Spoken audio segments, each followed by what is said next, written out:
Today's video, a brief tutorial and rambling dialogue regarding Hamm's beer motion signs. Let's go. This is the 1956 TV box Rippler. Check that out, original box. Why is it called that? Supposedly because it resembles an old TV set. It has a dimensional, thick plastic frame, kind of a cool gray in color, painted inside with blue. This bottom is reverse on glass add panel. A lot of times can have pinholes or paint loss. This top is a solid thick glass with a vertically lined scene behind it, and very often you hardly ever see one of these that doesn't have moisture or the film sticking to the screen. It can be ugly when not lit, can be replaced. Steve has scenes for these, and it is a challenge to replace them. So be warned if you order one and think it's going to magically change your sign into brand new. It is a learning curve. Ladies and gentlemen, the 1956 TV box Rippler. Next we have the Starry Skies sign. This is the small version. It has paper bricks here, and the scene only gradiate flashes into goblets. There's no hams in the scene, in the night sky, in the stars.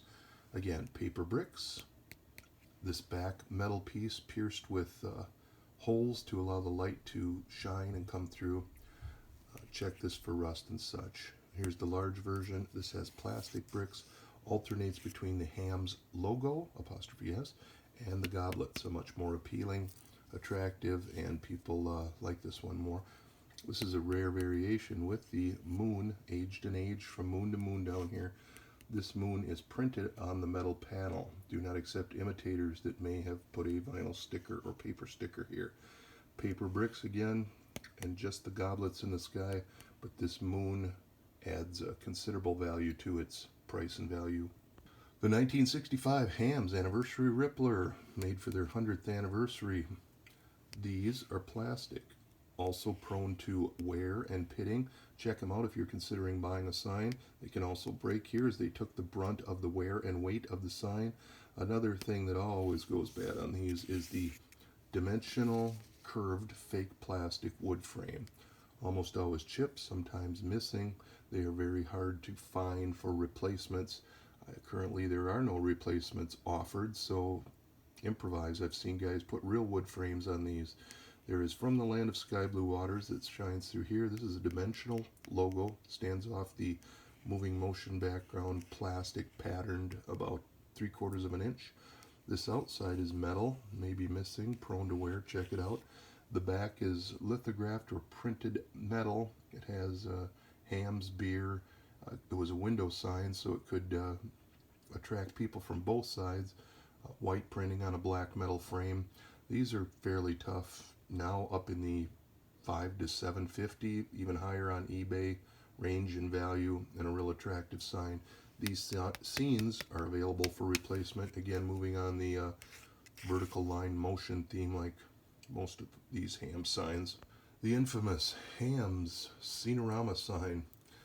This is called the Chalet frame, dimensional brown plastic. Note the roof panels. This was used on a lot of different Hamm signs. If you are going to replace or need the roof panels, you need to buy them in a pair so that they match. So many things to cover on this sign. If you're considering buying one, best off buying it not working, because you can easily get these working. Check the side panels. A lot of times I've even seen these almost as brown as the outer sign frame. That's because they were hung in bars, covered with grease, nicotine. These sides are easily restored using a magic eraser. I've seen some guys even use a repaint to whiten them up. This is an add panel down here. There's different versions on tap and such, an acetate inlay which goes in here. This blue marble background is prone to cracking and wear over the years, kind of fragile. Replacements are available. They have little plastic tabs on the back. What you do is break these off, and the new panel you simply use silicone to put in. New replacement scenes are available for these. They're kind of expensive. There are different versions, some that look terrible when compared to the new ones, but most people agree that the new ones look better, more vibrant than the old scenes. So don't be worried about a replacement scene. Steve has these and the guidance you need to put them back together. Here are different versions of this Chalet frame, with a clock on the left, a scene non-moving on the right, a static panel here with the Hamm's Lion Griffin logo that was used more in the mid 70s, early to mid 70s, just a lighted panel here. Here's one with a similar looking Scenorama insert. This is actually crinkled foil behind here, kind of a cool look, cheap, inexpensive. Here's one with a static ad panel with the beer and glass. And I've often seen this, not quite as dimensional as the Scenorama, a little cheaper insert. Earl and Sasha in the canoe, non-moving. An ethnic sign. This insert is fairly tough. I believe they use these in the San Francisco and LA markets, possibly. There are two versions of the Scenorama sign, well, two sizes, I should say. This large version has the logo panel here, the moving scene here, which is longer and a different scene, and either a static panel over here or a clock.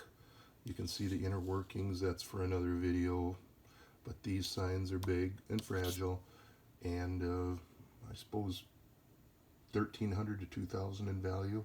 Same goes with the roof panels. I believe there's 3 in this one, so if you need replacements, again, get them in sets so they match. Did you know there exists a round logo Scenorama? This is dimensional, not just printed, but supposedly, not urban lore, but people say these were prototypes, the first 200 made of this with the round logo. I think they, Steve would know too, they do have another variation on the inside. La Gran Hesh is a Spanish version. That was used in California, different logo ad panel down here, but that's a different treatment there. Again, both of these are significantly more rare than the traditional Scenorama and way more valuable and desirable than the non-moving or static versions in the Chalet frame. Here's a non-moving Scenorama or Chalet frame taken apart. This has a metallic crosshatch or diamond background.